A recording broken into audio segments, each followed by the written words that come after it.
I want you to welcome our daughter, Davey. Yeah, look at her. She's all nervous. Come on up here, girl. Young lady. Young lady. She's got 15 pages of notes. I got 9 pages. Justin had 15. Don't compare Justin. Wow, an introduction like that. Wow. Well, hi. For those of you who don't really know me, I'm Davey. I go to Baroque, and I do ministry there. I preach there sometimes. I help with music and worship and stuff like that. And, yeah, and just kind of, I come here once a month and do worship with Tasha, which is super fun. And the Lord's been doing some really cool stuff in my life over the past, 5 months. And I'm super excited to kind of share with y'all that kind of background and kind of where God's putting me now and what He's doing and what He has for y'all, because I'm so excited. I'm so excited. So I know we got a lot of medical issues in here, and I'm sorry, but I'm going to go on a little bit of a medical trail for a second. I like medical things, and yeah, a lot of people judge me for it, and it's okay. So for a good portion of my life, I struggled with a disease called PCOS, and I'm not going to walk around and act like everybody knows that acronym, because they don't. PCOS stands for Polycystic Ovarian Syndrome, and that disease includes cysts on your ovaries, irregular cycles for those women who understand, hormone imbalances, mood swings, weight issues, hot flashes, disorders with your metabolism, chronic pain all over your body, chronic fatigue, and my favorite, infertility. And these are just the major ones. There's a whole list of probably 100 symptoms that you can deal with. And it took me, probably over 5 years to get an actual diagnosis. I had seen about 3 different doctors who all said, "You're just stressed. You just need to take a nap." And I was like, I sleep 10 to 12 hours every night. What do you mean I need to take a nap? And so finally, I went to a specialist, and I remember breaking down in the specialist's office because I was so desperate for an answer. I was so desperate to not feel crazy, right? And finally, there was a doctor who said, "Yeah, that's not right. Let's look into this. And we're going to look into this till I figure out what's wrong with you." I was like, "Cool, thanks. Finally, somebody." And so about a month later, I was diagnosed with PCOS based on lab work, so blood, and symptoms. And it's a really interesting feeling when you're fighting for a diagnosis for so long, and you finally get one. And on one hand, you are so relieved, you are officially not crazy, and someone finally has an answer for you. On the other hand, there's a lot of discouragement because there's official documentation that your body doesn't work the way it's supposed to. So we started medicines, we started supplements, and it was a lot of trial and error to figure out what worked for my body, because what works for me may not work for Tasha, and what works for Tasha may not work for you. Because all bodies are different, all the body chemistries are different, okay? So, how many of y'all have a Bible, or your phone, or some kind of cool Bible people? Awesome. All right, I want to go to Luke 8, verse 40.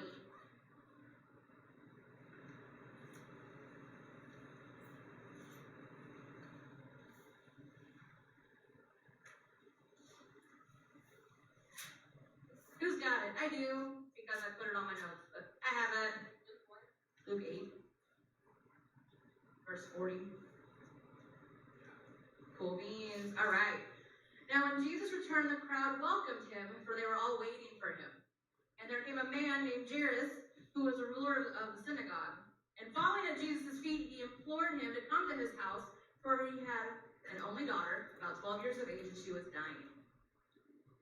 So Jesus went, and the people pressed around him, and there was a woman who had a discharge of blood for 12 years. And though she had spent all of her living on physicians, she couldn't be healed by anybody. She came up behind Jesus, and she touched the fringe of his garment, and immediately her discharge of blood ceased. It stopped. And Jesus said, "Oh, who was that who touched me?" And when everyone denied it, Peter said, "Master, the crowd surrounds you and are pressing in on you." But Jesus said, "No, someone touched me, for I perceive that power has gone out from me." And when the woman saw that she was not hidden, she came trembling and falling down before him and declared in the presence of all the people why she had touched Jesus and how she had been immediately healed. And he said to her, "Daughter, your faith has made you well. Go in peace." So this woman had a constant discharge of blood. Not once a month, every single day for 12 years. She had spent all the money that she had on doctors, healers, etc. Nobody could heal her. There was nothing that anybody could do. And in the book of Matthew, it even says that her disease got worse over time. And so Jesus is on his way to go heal somebody else. And the woman goes up and touches the edge of his clothing, right? And she's instantly healed. And Jesus is like, "Who touched me?" And Peter, I love Peter. He is my favorite because he's kind of a loudmouth like I am. And he's very relatable, okay? And so Peter's over here like, "What do you mean, who touched you? We're like in a mosh pit right now. Why are you going to ask me who touched you? We got a crowd going here." And Jesus said, "No, power went out from me. I felt the power leave me. Somebody touched me." And the woman hid. She kind of did like a tag her in and ran away, right? She was probably ashamed and scared. See, this constant bleeding in that time made her legally unclean. So you know how in today's times when someone around us is suffering or sick or, has a little foot boot thing, right? And we all want to gather around them and support them and love them, right? And help them feel better, right? And do whatever we got to do. That was not the case. According to the law, she was unclean, and some commentaries even mention, I'm sorry, I'm a theology junkie, so some theologies even mention that due to being legally unclean, she most likely lived in isolation. She couldn't be around anybody. She couldn't touch people. She couldn't be, she was social distancing before it was cool. Okay? So she hid. She didn't tag her in, she hid. And once she realized that she probably wasn't hiding very well, she came shaking. And she fell down before Jesus. And she began declaring in front of everyone why she touched Jesus. And she told them all how she had been healed immediately. She testified. That's literally what that is. She was like, "Jesus healed me. I touched him, and I knew he was going to heal me, and he healed me." And Jesus tells her, "Daughter, your faith has made you well. Go in peace." And so about 8 months ago, the Lord brought this passage to my attention. I was literally standing around one day, literally minding my own business, not doing anything. I wasn't in some spiritual meditation or anything. I was in my kitchen. And I heard the Lord say, "You need to remember the woman with the blood." And I was like, "I know that story. What do you mean?" And the Lord kept saying, "Remember the woman with the blood." And so I was like, okay. So I opened my Bible, and I read it, and I realized something. The disease that this woman had sounded exactly like the disease that I had. And I prayed about it for a little bit, and I was like, "Lord, okay, what are we doing? Why are you showing me this? What does this mean?" And after a while, I acknowledged, okay, if the Lord could heal her, then he could heal me if he wanted to. And then I honestly kind of put it on the back burner. There was this giant spiritual explosion at that moment. I was just kind of like, "Yeah, you could heal me if you wanted to. Cool." But what happened in that moment is I had hope. And I hadn't had hope in years. And so we're going to, yeah, amen. Awesome. Cool. So we're going to fast forward a few months later, and it was a weekend of some Windsor revival services. I had gone that Saturday. I led worship. It was super fun. It was cold. It was all right. And then on Sunday, that Sunday was September 26th, and so it's about 4.5 months ago. We were in the middle of our Sunday morning worship at Baroque, and Kim was leading worship, and I was on the team with her, and I'm like in my zone, right? When I'm not on an instrument, I'm a mover. I gotta pace around. I gotta do my, like, people make fun of me because I like flap my arms. And I'm pressing in. I'm like, Lord Jesus, yeah. And I hear the Lord tell me, tonight at the service, I want you to ask for healing for your PCOS. And I'm going to be 100% honest because, honesty is the best policy. I was like, absolutely not. I was terrified. Not because I was terrified of healing. Not because I was terrified of Jesus, but because I had no idea what that was supposed to look like. And because I didn't want to be disappointed. And see, God isn't disappointing, but we tend to put up expectations that aren't from the Lord. You know how sometimes we expect people to do things? It's like, okay, your expectation's up here, you're kind of here a little bit down here, so I need you to kind of be up here, right? We do that to Jesus too. We put expectations on him that he never handed to us in the first place. I didn't want to cause myself to be disappointed. And I wrestled with this all day, even into like the beginning of the Sunday night service. I was like, what am I supposed to say? What am I supposed to do? No, thank you. And worship started at the service, and like I said, I'm a mover, I'm a pacer, I'm a flapper, whatever we're going to call this, right? I couldn't move. I remember standing in front, because I'm always like, the front's where the glory's at, I couldn't move. And I remember, Lori, you were right by me, and you were like doing your thing. And I was just like, no. I was so scared of the unknown because there was this oomph in my spirit, because like something was about to happen, right? How often are we struck by fear of the unknown before we're even walking into it with Jesus? And see how the enemy does that? He tries to like stop us from experiencing a new realm with Jesus. Jesus is like, hey, go step over there. And I'm like, well, what's that look like? I don't know what that means. I don't know what's going to happen. And then we stay here. And then God can't actually do what he wants to do because we're going to make ourselves stuck here. And there's 3 major prayers that followed me realizing that I was just overtaken by fear. Okay? The first prayer was surrender. And I had to surrender my thoughts, my ideas, and my fears to the Lord. I remember saying, Lord, do whatever you want to do. Whatever you want. Move me out of the way because I'm in the way. I am very much in the way right now. Don't let me get in the way of what you want to do because I know you're trying to do something for your glory, not mine. That's right. And this wasn't like a 30-second prayer, like, okay, Jesus, I ask that you help me to surrender, and then I'm good, right? This was like a 10-minute wrestling and speaking my spirit into surrender. Sometimes we have to like prophesy over ourselves, right? We're kind of like, okay, Jesus said this, Jesus wants me to do this, and my spirit's going to be in agreement with whatever he says. And so once I kind of just let go, the Lord was like, okay, we're gonna do something now. And I honestly didn't know what to do next. I'm just kind of standing, I'm like, okay, Jesus, he's gonna do something cool. And then people are praying, I'm kind of like, I don't really know what to do, but okay. I didn't know what healing was supposed to look like.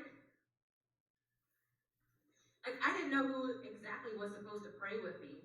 I was scared that, what if I go to the wrong person, and then the healing doesn't happen, and I done messed everything up, because I'm that powerful, And Pastor Caleb from Baroque, he's like my older brother, he ended up taking me over to the guest speaker for the weekend. He like grabbed my arm, dragged me over to a woman and her daughter, and is like, she needs prayer for healing, and then just walks away. Leaves me all by my lonesome, and I'm just like, hey. So I explained my disease to this woman and her daughter, and they began praying. And as they were praying, I felt a warmth bursting into my abdomen. I was kind of like, oh, cool. What's happening? And once we finished praying, Kareem, the woman, the wife, right, she said to me, you need to thank him every single day for your healing. And as you thank him, the healing will continue to manifest in you. And a healing presence is going to manifest itself around you. And as you carry that out, you need to pray for others to be healed. That's right. That's right. And I was kind of like, okay, cool. Awesome, right? And then I heard the Lord very clearly tell me, go get lab work done on Tuesday. And I was always the kid with my parents. When my parents told me to do something, I'd be like, why? I would want this like logical reasoning behind every little thing I was told to do. That's really not good. Don't do that. I was like, it's Sunday. You telling me to go get lab work done on Tuesday? Why can't I get it tomorrow? What's wrong with Monday? And so I finally let it go. I'm like, no, he said Tuesday. Therefore, Tuesday's the day.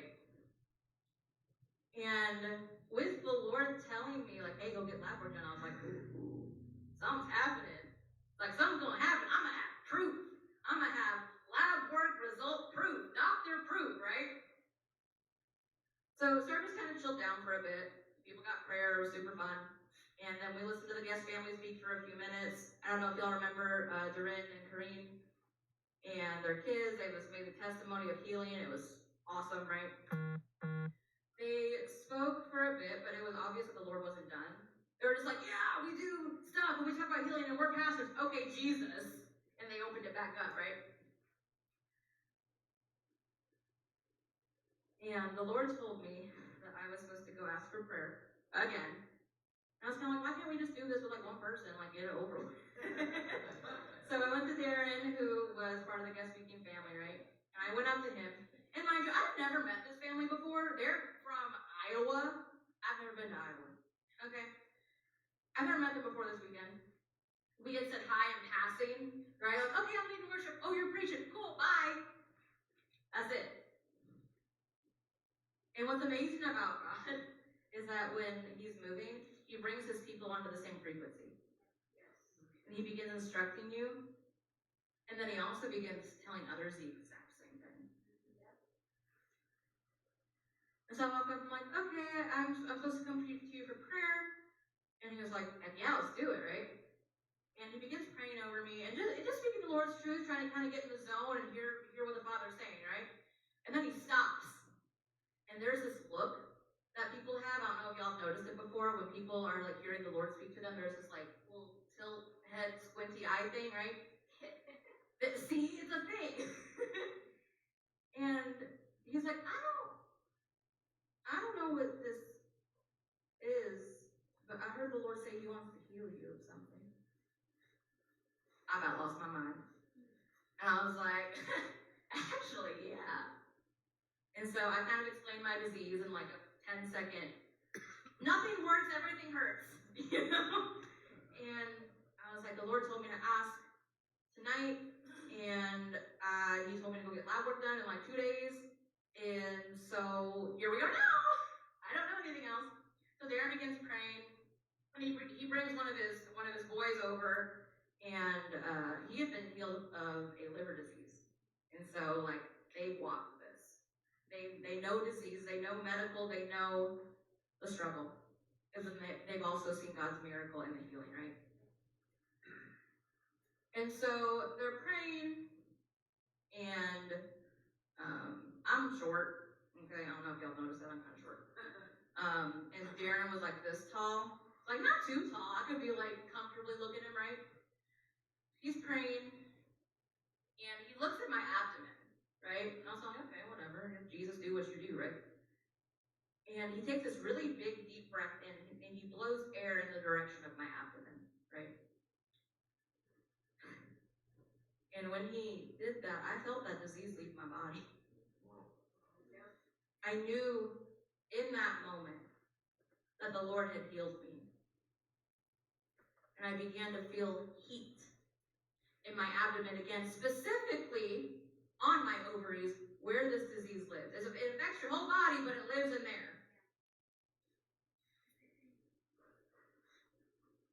I felt my body go into alignment with what the Spirit was saying.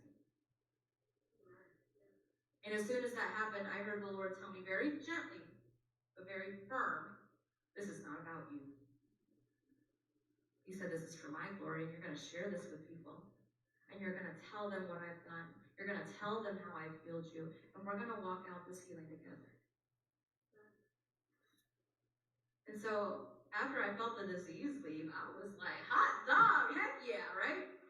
I thought I was done. Like, I went, I asked, and I got healed, and I was super excited. I thought the Lord was, done pouring out that night, and I was okay with it. I was like, you healed me, I feel better. Awesome, let me go about my way. Jesus wasn't done. He was not done, whatever. It was like those commercials where they're trying to sell you stuff, and they're like, oh wait, there's more. And then you get like 15 different packages for the same price. I wanted more. I was like, well, if he can do this, then he can just do anything he wants then. The Lord started to surround me with people that night who were praying over me for more healing than just the physical. See, when we think of healing, we automatically think of like the physical things, right? We think of our diseases, our anatomy, our bones. Healing is so much more than that. Healing also consists of emotional wounds, mental wounds, and even spiritual ones. See, healing isn't about the physical body. Healing is having God come in and restoring us to the original design that He intended. In whatever way that looks like.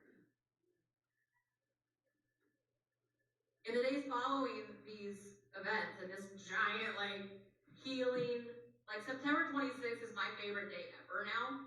That is my favorite number, is 9/26, because that was the healing day. I began to walk a road of healing with the Lord that I never imagined for myself. As far as the physical, I went and I got my lab work done, just like I was told. And my labs were clear. And even better, I did the math yesterday. Okay, I don't know if you remember, Mr. Taylor, I hate math. I'm sorry, I hate math. I don't like it, and I've never liked it. But I did the math yesterday. I have been symptom-free for 140 days to this day. To kind of give y'all a picture, I haven't been symptom-free since I was probably 12 or 13. I struggled with this for almost 10 years. And yeah, I struggled with chronic fatigue was the majority. That was the daily struggle. I had pain, I had all of the other ick, but fatigue kept me hostage. It kept me from being able to go do things. It kept me from being able to move around. It kept me from being able to play with my nieces and my nephews. That's all gone now. Heck yeah. For the mental and emotional, that's the hard part, y'all. Physical, super, super easy. Okay? For mental and emotional wounds, the Lord first has to show you the root of where that's at. Right. Yes. Because it's not just a thought. It's not just, oh, well, so-and-so hurt my feelings, and I've been mad at them ever since. No, so-and-so made you mad because it triggered something else. That's right. And that probably triggered something else. And way down deep in there is probably a root. Yeah. And the Lord wants to show you those things. Yes. But it hurts. Yes. In order to actually be healed, we have to go through some pain first. That's right. The Lord began to heal brokenness that I've sat in my entire life. He's still doing it. I talk about it on the podcast all the time. I'm like, Jesus is walking me through this now. He healed unhealthy and toxic thought patterns. The Lord is still healing, but has done a major work, I think, in anger and resentment that was really, really deeply rooted. And I didn't even really know it was an issue. I was, I was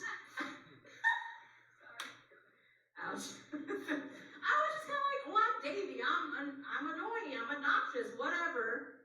And then finally the Lord was like, but hey, look at that. I want to work on that with you. See, when the Lord brings up those things that he wants to heal, it's an invitation. Right. He's not over here wagging his finger at you. He's saying, hey, come closer. Come closer to me. I want to fix this. And he's still healing mental and emotional wounds. Like, last night, the service was really cool. I think most of y'all were there, right? Yeah? It was super dope, right? That was super fun, right? Last night at our service, God healed me from a long time mental addiction to pornography. See, you can stop watching it, but the mental root and the addiction's still there. You can put all the blockers you want on every little thing you got. It's still in here, though. God healed that for me. And as far as the spiritual, I got my joy back. Like, I was not a happy camper at all. The Lord has been pouring this oil of gladness into deep wounds that he's uprooting. The Lord has given me the ability to dream again, to dream the crazy things, to dream the crazy ministry things, right? I can pray into the crazy things. Yes. God says, hey, you're going to be doing this. And I'm kind of like, I mean, if you say so, I guess I'm going to pray into that now. I can do that because I've tasted and I've seen his goodness. Yes. And there has been a direct shift in my relationship with God and in my ministries. Like, the change in my life, in my person, and in my ministry since that day is complete 180. After I was healed, God was like, you need to share that. And I was like, yeah, I know. I want to tell everybody. And I was like, I'll just post a video on Facebook. Because, like, everybody's on Facebook. Whatever, right? And God's like, no, dream bigger. And I was like, all right, I'll post it on YouTube. I don't know. And God was like, no, it's something else. And I was praying with a couple of friends of mine, and the Lord gave them the word podcast. And they didn't tell me anything. And the Lord told me, like, hey, it's a podcast. And I was kind of like, oh, that's kind of weird, but okay. And I was like, I'll test it. I'll seek some counsel, be super spiritual, seek some counsel, and see what they say. And I was like, so this whole healing thing and how I'm supposed to share it with everybody, what if it's a podcast? And my friend freaked out because she was like, God gave me the word podcast, and this is so cool. It was super cool. He's calling me into deeper ministry with him. Things I never imagined. And I promise you, things that were not my idea whatsoever. But they're better.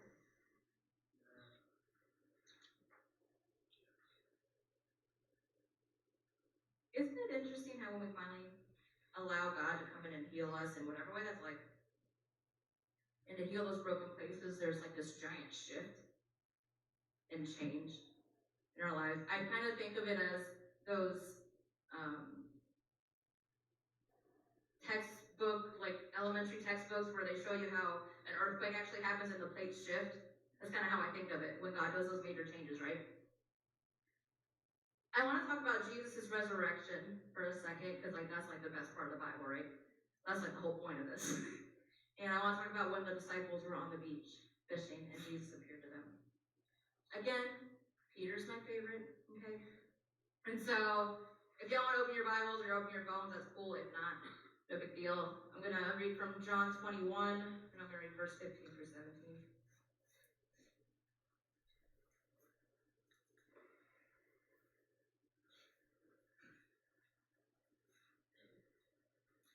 Again, I got it first because I put it in my notes. So, you got it. Oh, okay. He uses his real Bible. Wow! How'd you do that? Yeah, he's awesome. Whoa! Wow, okay. Yeah, we had it first. That's so cool. I didn't plan all that. Sounds cool. Anyway, when they had finished eating, Jesus said to Simon Peter, Simon, son of John, do you love me more than these? Yes, Lord, he said, you know that I love you. Jesus said, feed my lambs. Again, Jesus said, Simon, son of John, do you love me? And he answered, yes, Lord, you know that I love you. And Jesus said, take care of my sheep. The third time he said to him, Simon, son of John, do you love me? And Peter was hurt because Jesus asked him a third time, do you love me? He said, Lord, you know all things, and you know that I love you. Jesus said, feed my sheep. There was healing in this moment. Healing happened here. Because Peter denied Jesus how many times? Yeah, cool. And Jesus asked him how many times? There was a healing in Peter's heart in this moment. A healing that was necessary for a shift in his heart and also a shift in his ministry. Because everybody hates on Peter. Okay, they're like, oh, Peter denied Jesus 3 times. But look at what he did! Look at how God healed him, and then he went and just spread the gospel everywhere. When we allow God to come in and actually heal us, we're opening ourselves up to more than just healing. We're opening ourselves up to his grace and his will and his plan. It's not just, okay, Lord, come and fill my cup and do whatever you want to do. God says, no, I got a map. I'm going to show you a map, and I'm going to show you all the things that we're going to do together. He doesn't wag his finger at you telling you, okay, go way over here. He's like, let's go. And he goes with you.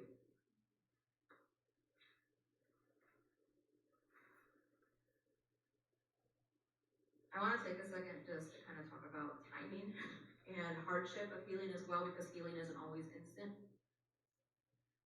And I know that. I've lived both. I have walked through instant healing, praise God. I've also walked through years of praying for healing for myself and for people that I love and for people that I take care of.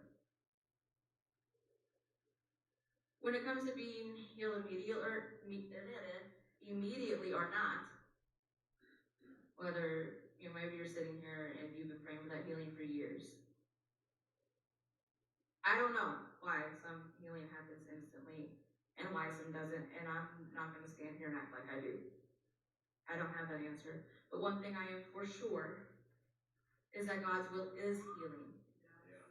Whether that's here, on earth side, or the next. That's up to him. I'm not in control of that, neither are you. And we have to trust that his will is best. Even if it's not what we want. Because it's not about you. It's not about me.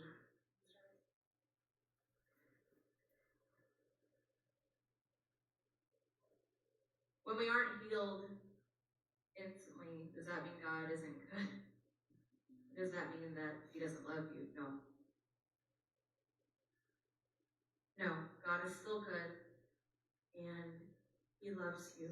And there is nothing you can do to make him love you less, and there's really, this is the kicker, there's nothing you can do to make him love you anymore. And if that's a thought that's ever crossed your mind, that's a lie from the enemy, and it's time to take that to the Father, because that's not from him. That's right. And I've been reading a lot about when Jesus healed people in the Bible, and he says, your faith has healed you. He says that a lot, right? Jesus literally told the woman with the blood issue to go in peace. And it's interesting how something so encouraging like your faith has healed you has been screwed and twisted into such a condemning statement in today's time. When someone isn't healed right away, we're like, oh, I wonder if they've been a pain. Because obviously if they did, they would be healed by now. When I was healed of PCOS, my faith was not at an all-time high. I did not spin like this magic wheel of faith, and I didn't hit jackpot. I hit like $1. Because I was like, if you say so, I don't know. They're like, oh, you need faith of mustard seed. I think I have a cap of mustard seed, but God still used that. I was terrified. I was trembling, literally just like shaking, just like the woman in the crowd. Don't let condemnation come in and make you doubt your own faith. Don't let that come in and doubt and make you doubt your relationship with the Lord. There is no condemnation for those in Christ Jesus. None.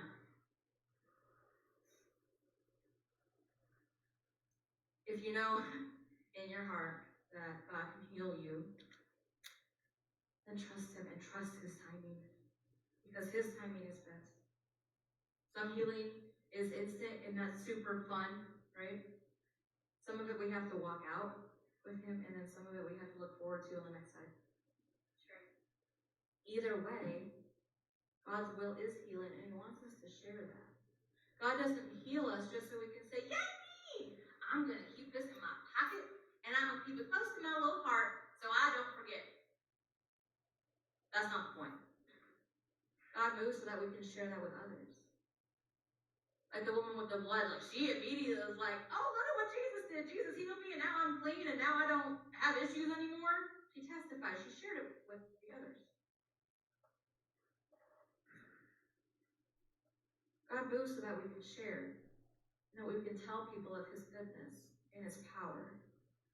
And there's good news in this, that even if you're still waiting to be healed, or you want to ask Him for it,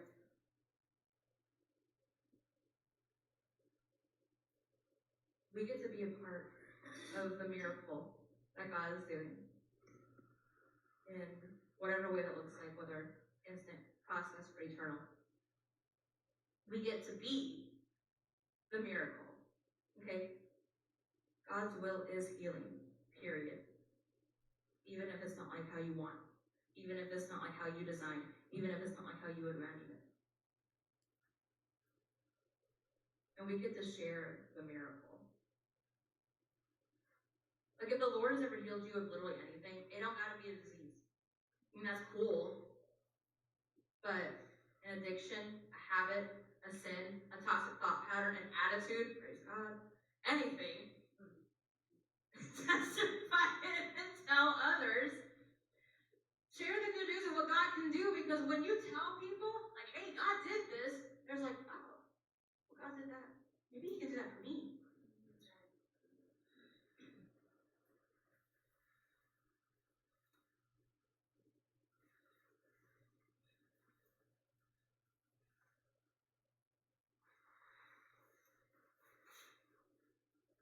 I struggled with addiction for most of my life. So it was probably before I was 10. I was real small.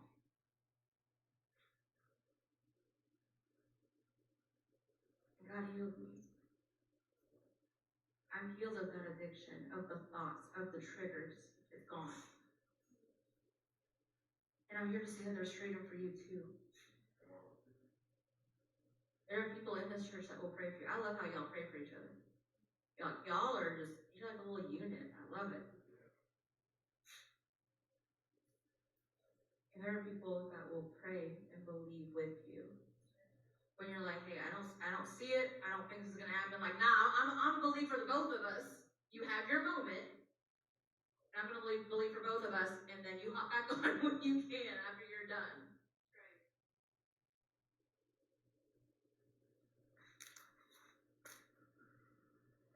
We will pray and prophesy and believe with you until the healing comes in whatever way that looks like. And no matter how long it takes. Because there's nothing that can convince me that God can't heal. I've tasted and I've seen, and I am living in His goodness. I haven't lived in it, I'm living in it right now. I kind of want to open it up now for some like ministry time and prayer, because I feel like this is an invitation. God's healing and God's will is an invitation. He wants to be close to you. He wants you to come closer. We've talked a little bit this morning on how sometimes we kind of, okay, Jesus, come to me and do whatever you want. Like sometimes we kind of have to walk up to him, even though it's scary, and even though it's kind of hard, and even though we don't know what it's going to look like or what's going to happen. God honors the steps that we take. He sees it. He sees the effort that we put in, and he honors it, and he meets us where we're at.